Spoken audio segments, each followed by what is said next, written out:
Welcome to the channel, and thank you for joining us on this journey.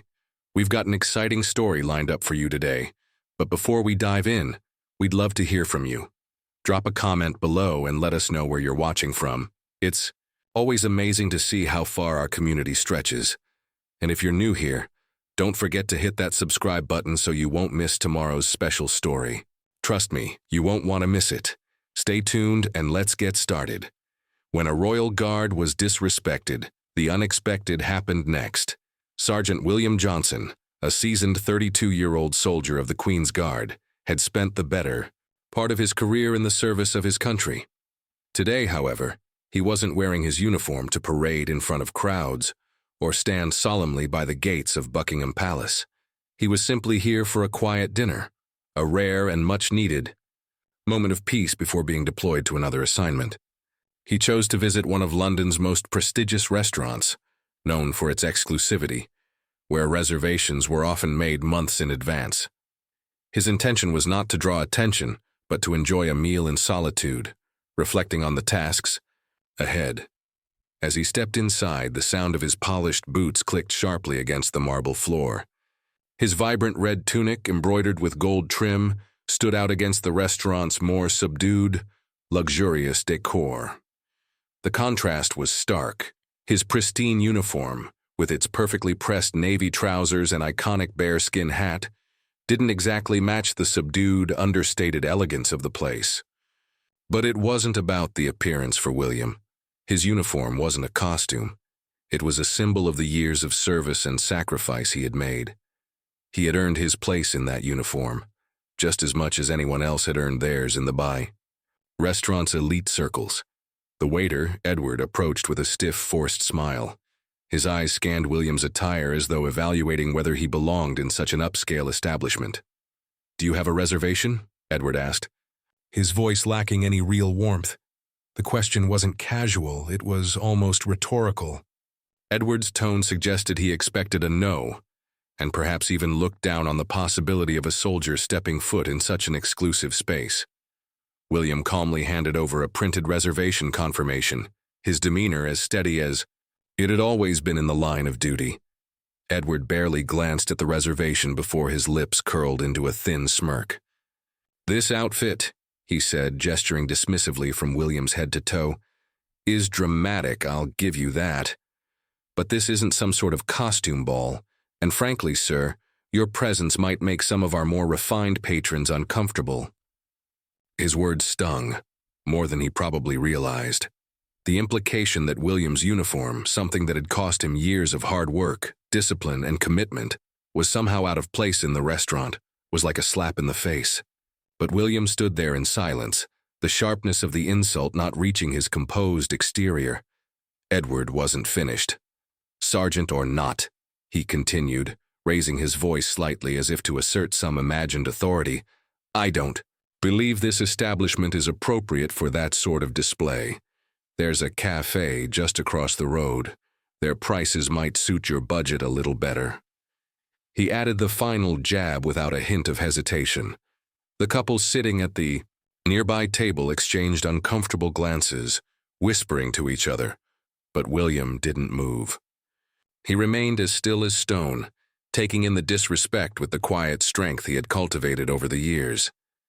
William had been trained to deal with adversity, especially in moments when his pride could have easily been wounded. The Squanins Guard didn't react out of anger. They stood tall, remained silent, and preserved their dignity no matter the situation.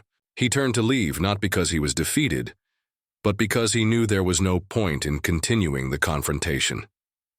As he made his way toward the door, however, something remarkable happened.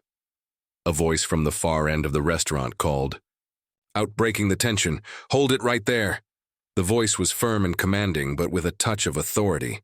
It came from an older man, well-dressed in a tailored navy coat with a subtle military pin on the collar. His posture was impeccable, straight, unwavering. William paused, recognizing the presence of someone who understood what it meant to serve with honor.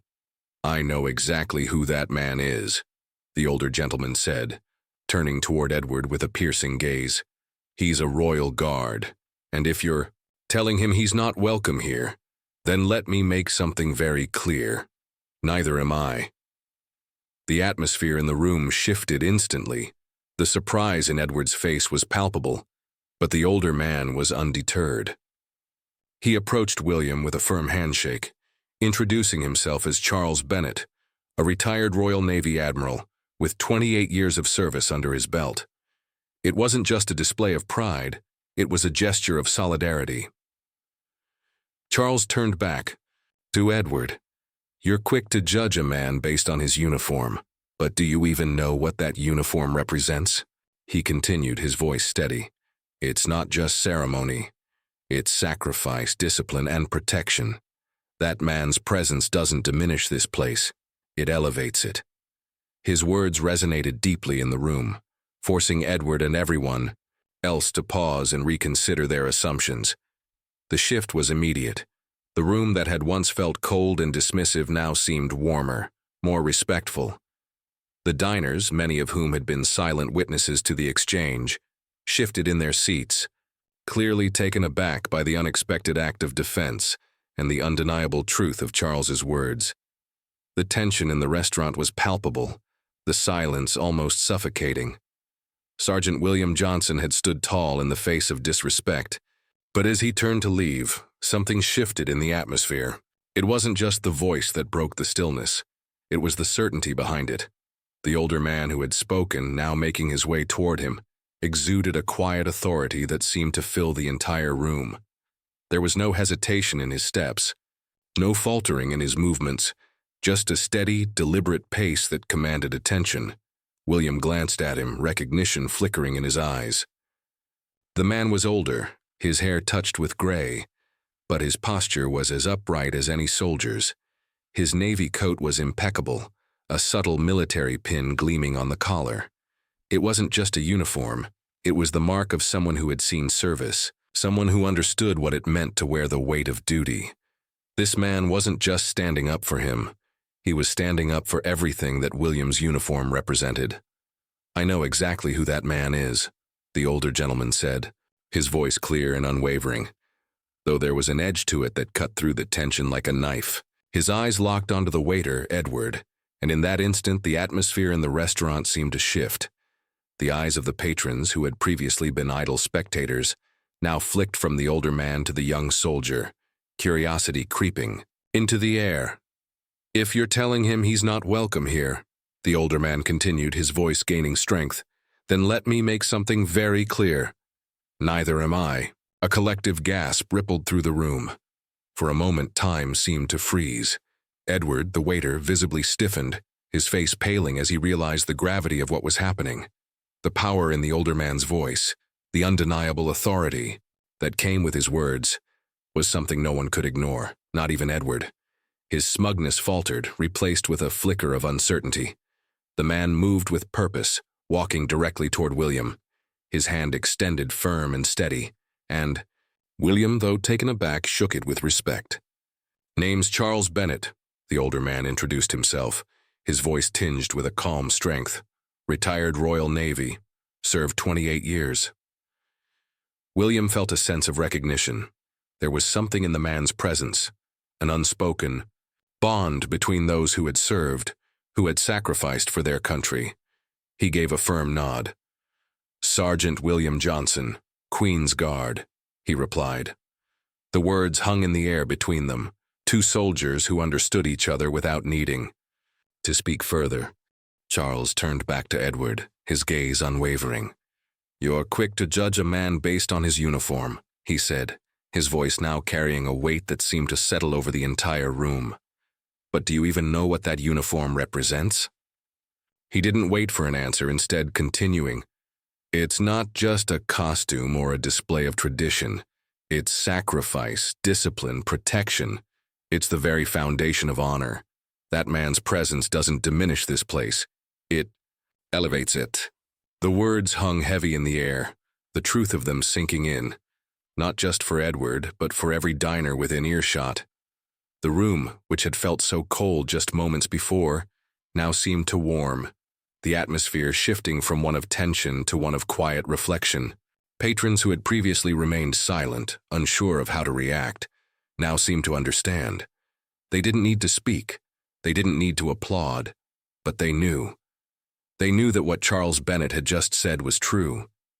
Edward, unable to hide his discomfort, stood there for a moment, caught between his own pride and the undeniable authority of the retired admiral. He opened his mouth to respond but thought better of it.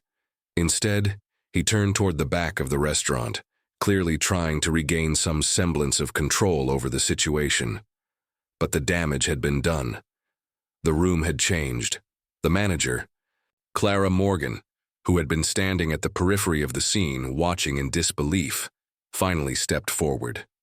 Her presence was calm, composed, exactly the kind of professionalism needed to restore order. She had overheard the commotion and now made her way to the center of it. "What's going on here?" she asked, her voice carrying the quiet authority of someone used to managing difficult situations. Charles Bennett, never one to back down from the truth, pointed directly at Edward. "Your employee just tried to eject a decorated guardsman who had a confirmed reservation on the basis that his uniform wasn't appropriate for this establishment." Clara's face hardened as she processed the situation, her eyes narrowing as she turned to Edward. "My office, now," she ordered. Edward, clearly flustered, stammered in response but quickly obeyed, disappearing into the back of the restaurant. Tension in the room began to dissolve. The cold, dismissive atmosphere that had once held the space in a tight grip was now replaced with a sense of calm authority. Clara, now fully in charge of the situation, turned to William. "Sergeant," she said, her tone warm yet professional, "on behalf of this restaurant, I apologize for the way you've been treated.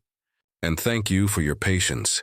Without missing a beat, she personally escorted William to the finest table by the window, ensuring that his experience from here on out would be one of respect and dignity, exactly what he deserved.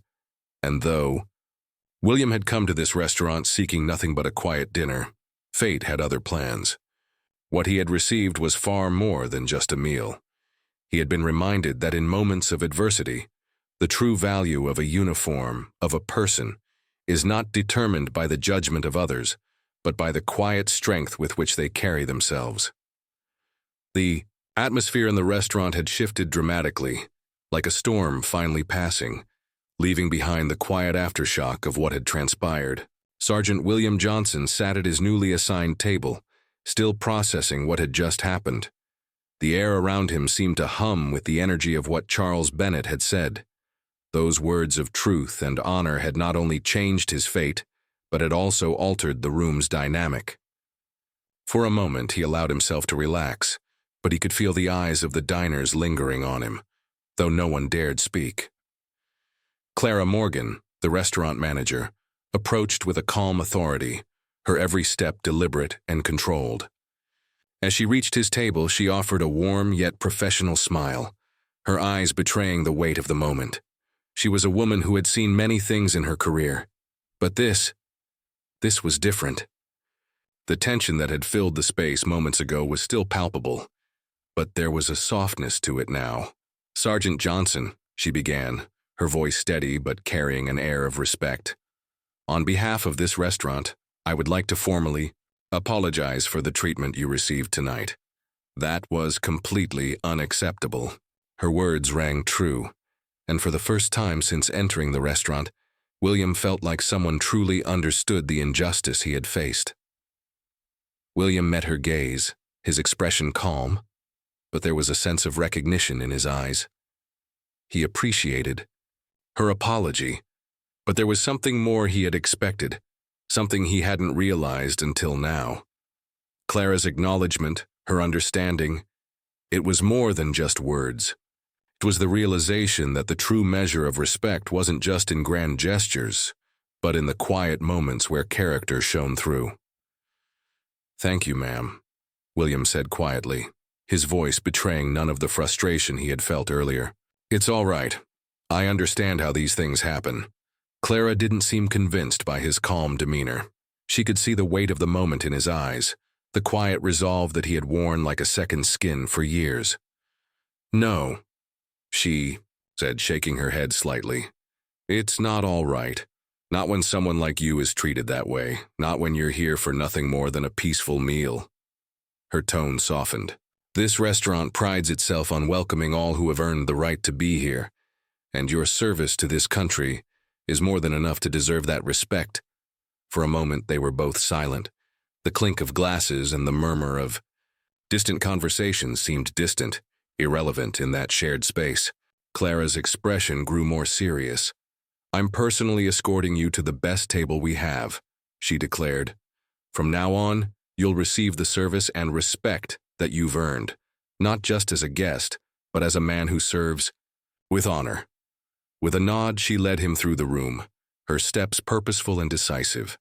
The eyes of the other diners followed them, but this time, there was no judgment, only silent admiration. William's presence seemed to transform the room, not in an imposing way, but in a way that reminded everyone of the strength that often walked unnoticed among them. He wasn't just any man. He was someone who had given years of his life to protect others, to stand guard in the face of threats they could never see. And now, in this moment, he was quietly being honored, not just by Clara, but by the very space that had, moments ago, tried to dismiss him. As she guided him to the table, by the window, Clara spoke again. "And please," she said, her voice warmer now, "whatever you need tonight, it's on the house. Consider it a small token of appreciation for the service you've given to this country and for your patience." William's lips twitched into the smallest of smiles, a smile that reflected the relief he felt, not just from the words she had said, but from the respect that had finally been extended to him. "Thank you, ma'am," he replied, his voice calm but genuine. Clara took her leave, but not before offering one final word. "And should you ever wish to return, Sergeant, there will always be a table reserved for you. It's the least we can do." As she walked away, William finally allowed himself to take a deep breath. The situation, which had begun with disrespect and discomfort, was now resolved. He wasn't here for luxury, for status, or even for recognition. He was here for something much simpler, a quiet moment before his next mission. But in that fleeting moment, he had been reminded of something far greater than any meal or reservation could offer. He had been reminded that real respect comes not from wealth or status, but from recognizing the quiet strength in others. The evening had taken an unexpected turn, but as William sat at that table by the window, looking out over the city of London, he couldn't help but feel a quiet sense of pride. He was more than just a uniform. He was a man who stood tall in the face of adversity, and tonight, that was enough. The quiet hum of the restaurant returned as William Johnson sat at his table by the window, the events of the evening still lingering. In the air, Clara Morgan had ensured that he was treated with the respect he deserved, and the diners who had once looked at him with skepticism now regarded him with something far more meaningful: admiration. But William wasn't here for recognition. He wasn't here for luxury or praise. He was here for a moment of peace, a rare opportunity to catch his breath before being sent back into the demands of duty. As he sat quietly, savoring a modest meal, the atmosphere in the restaurant felt different. The tension from earlier had dissipated, leaving behind an unexpected sense of calm. William took a sip of his tea, the warmth spreading through him as he allowed himself to unwind. It was a rare luxury to feel normal again, even for just a few minutes. The chaos of his life, the ceremonial duties, the long hours, and the constant attention to detail seemed miles away. Then, without warning, the peace was shattered. A sharp, panicked scream broke through the ambient noise, and William's head snapped up. It was a woman, her face pale, her body crumpling to the floor at a nearby table. The sound of her fall echoed in the hushed space, followed by the frantic scrambling of nearby patrons. William's instincts kicked in immediately, honed from years of training. He didn't hesitate. He was on his feet in an instant, pushing past the crowd with a calm urgency that came from experience. The room seemed to freeze as he made his way to the woman, who lay unconscious on the floor. Her breathing was shallow, and her skin had taken on an ashen hue. The panic in the air was palpable, but it didn't affect William. His training had prepared him for moments like this, moments when every second mattered, when the chaos around you could overwhelm but you had to remain steady. Without a word, William knelt beside her, checking her pulse with methodical precision. His fingers were cool, his movements deliberate. The world around him seemed to fade, and in that moment all he could focus on was the woman in front of him and the task at hand. He glanced up at the surrounding diners, their wide eyes filled with shock and disbelief. Some were frozen, unable to move. Others whispered in hushed tones, unsure of what to do. "Call emergency services," William commanded, his voice firm but steady. There was no room for hesitation, no time for second-guessing. His hands moved swiftly as he positioned himself over the woman's chest. He knew what to do. He had done this before, countless times. In training, and now the training was coming to life in real time. CPR now, he muttered to himself, as his hands began the chest compressions with the practiced rhythm of someone who had done this 1,000 times. 1, 2, 3. The pressure was firm but controlled, each compression aimed at bringing life back to the woman's failing heart. The silence in the room was deafening. It wasn't a silence of stillness. It was a silence of awe. Every eye in the restaurant was now on him. The diners, the staff, even Clara, who had approached and was standing just behind him, watching in silent disbelief. They were all witnesses to a man who had risen to the occasion when others were paralyzed by fear. Minutes seemed to stretch into eternity as William continued the chest compressions, his focus unwavering. The woman's pulse had been weak, but now there was a flicker of life. Slowly, with each compression, her chest began to rise and fall more steadily. Finally, after what felt like an eternity, the woman took a deep, ragged breath. A soft murmur of relief swept through the room. William quickly moved aside, allowing the paramedics to take over when they arrived.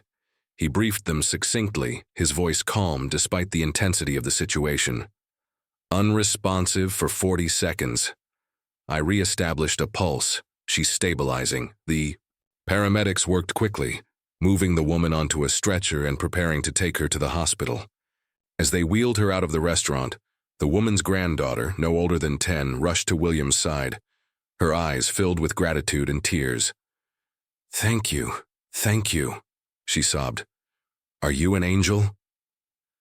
William managed a gentle smile, the kind of smile that carried with it the weight of humility and quiet strength. "No, sweetheart," he said softly. "Just a soldier who happened to be nearby." As the paramedics disappeared with the woman, the restaurant erupted into a quiet wave of applause. It wasn't loud or boisterous, but it was filled with something far deeper: respect. The kind of respect that comes from witnessing something profound. In that moment, William had reminded everyone in the room of what true heroism looked like. Not the kind of heroism that demands attention or applause, but the kind that rises when it's needed most. Charles Bennett, still seated at his table, raised his glass to William. It was a quiet gesture, but it was enough to convey everything that needed to be said. He leaned toward William's table and offered a simple, knowing nod. "To the quiet ones," he said softly. "The real ones." Clara, who had been watching from the sidelines, walked over once more. Her eyes were glassy with emotion as she looked at William. "Dinner's on the house, Sergeant," she said, her voice filled with sincerity. "And if you ever want to return, there will always be a table reserved in your name." William didn't need to say anything. The respect he had earned, through his actions, his composure, and his unwavering sense of duty, had already spoken for him. He wasn't here for the accolades or the free meal. He was here to serve, and in that moment, that's exactly what he had done. The quiet applause that filled the room was soft but meaningful. It wasn't the kind of applause that rang out with celebration, but more of a subdued recognition, a silent acknowledgement of something real, something profound. Sergeant William Johnson sat at his table by the window, the weight of the moment still hanging in the air. The restaurant that had once dismissed him had now witnessed the quiet strength of his character, and in the aftermath of the crisis, the patrons had seen a side of themselves they hadn't expected to find. The woman, who had collapsed earlier, was now in the hands of the paramedics, her life saved, her heart still beating. William had done his part. He had acted when others hesitated, remained calm when panic surged, and stood tall when everyone else faltered. And yet, as the applause died down, it wasn't the recognition he sought that weighed on his mind. It was the knowledge that, once again, he had done his duty. It wasn't for the free meal, the accolades, or the gratitude. It was because, as a soldier, that was what he was trained to do. It was who he was. But in this moment, something else had shifted. He wasn't just a soldier. He wasn't just the man in the red tunic with the bearskin hat. Tonight, in the heart of a bustling London restaurant, he had reminded people, patrons, staff, even the manager, that true respect, true honor wasn't about status or appearance. It was about actions, about integrity, about standing firm in moments of adversity. Charles Bennett, the retired Royal Navy admiral who had come to his defense earlier, raised his glass from across the room. The gesture was quiet but powerful, and William, noticing the small but significant movement, met his gaze. Charles wasn't looking for recognition. His gaze conveyed something deeper, something that spoke of understanding and respect earned through years of service. He wasn't just toasting a soldier. He was toasting to the quiet dignity that William had shown, to the unspoken bond that connected them both as men who had given everything to something bigger than themselves. "To the quiet ones, Charles," said his voice carrying through the room. "The real ones." The words hung in the air, resonating with everyone in the room. It wasn't just about military service. It was about the courage to do what needed to be done when no one was watching. The diners, once unsure, now fully understood the significance of what had just unfolded. It was a lesson in humility, in honor, in quiet strength. They hadn't witnessed a hero in the traditional sense, the flashy, larger-than-life hero who seeks the spotlight. No, they had witnessed something much rarer, the hero who stands tall in silence, who acts when needed, and who asks for nothing in return. Clara Morgan, the restaurant manager, approached William once more, her expression softening as she neared his table. Her eyes glistened with something unspoken, an appreciation, perhaps, for the humanity that had shone through in a moment of crisis. She was a woman who had witnessed countless incidents in her career, but this was different. "Dinners. On the house, Sergeant," she said, her voice sincere and filled with gratitude. "And if you ever want to return, there will always be a table reserved in your name." William didn't need to reply. He wasn't here for the free meal. He wasn't here for the table, the special treatment, or the accolades. He was here for something far simpler, something that anyone who had ever worn a uniform could understand. He had come for a moment of peace, a moment of normalcy, before the weight of his next duty called him away again. And in that moment, peace had been restored, not just to him, but to everyone who had witnessed the quiet resolve he had displayed. As Clara left him to enjoy his meal in peace, William took a deep breath and looked out the window at the city of London. The world outside moved at its usual frantic pace, unaware of the quiet heroism that had just unfolded inside the restaurant. But that was the way of it. The true measure of a man's worth was never about the spotlight. It was about how he responded when it mattered most.